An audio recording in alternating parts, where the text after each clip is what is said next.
जो मानिए प्रेम रूपी समुद्र के मंथन से निकले हुए अमृत में सनी हुई थी। सारा समाज शिथिल हो गया, सबको प्रेम समाधि लग गई। यह दशा देखकर सरस्वती जी ने चुप साध ली। भरत जी को प्रेम में परम संतोष हुआ। स्वामी के सम्मुख अनुकूल होते ही उनके दुख और दोषों ने मुंह मोड़ लिया, अर्थात वे उन्हें छोड़कर भाग गए। उनका मुख प्रसन्न हो गया और मन का विषाद मिट गया, माने गूंगे पर सरस्वती जी की कृपा हो गई हो। उन्होंने फिर प्रेम पूर्वक प्रणाम किया और कर कमलों को जोड़कर वे बोले कि हे नाथ, मुझे आपके साथ जाने का सुख प्राप्त हो गया है और मैंने जगत में जन्म लेने का लाभ भी पा लिया है।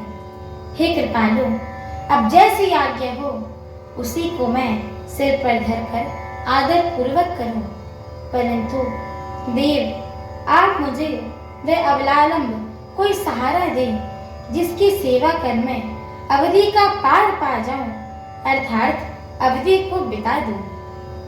हे स्वामी, हे देव, आपके अभिषेक के लिए गुरु जी की आज्ञा पाकर मैं सब तीर्थों का जल लेते आया हूँ। उसके लिए क्या आज्ञा होती है?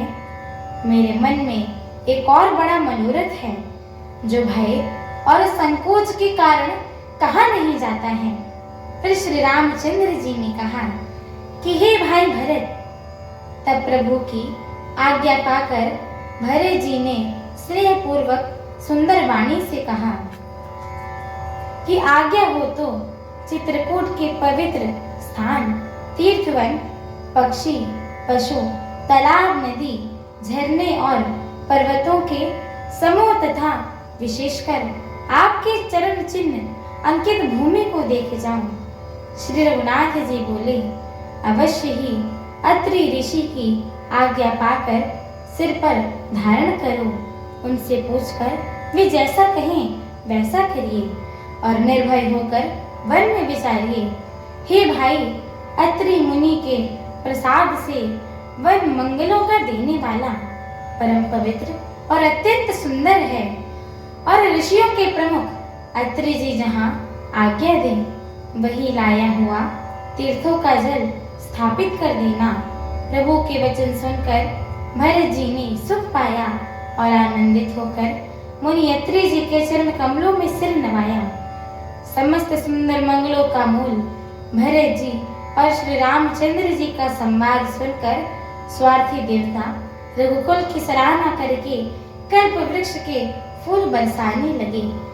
हमारे आगे की श्री राम कथा को सुनने के लिए हमारे चैनल को लाइक, शेयर, सब्सक्राइब एवं कमेंट अवश्य करिएगा।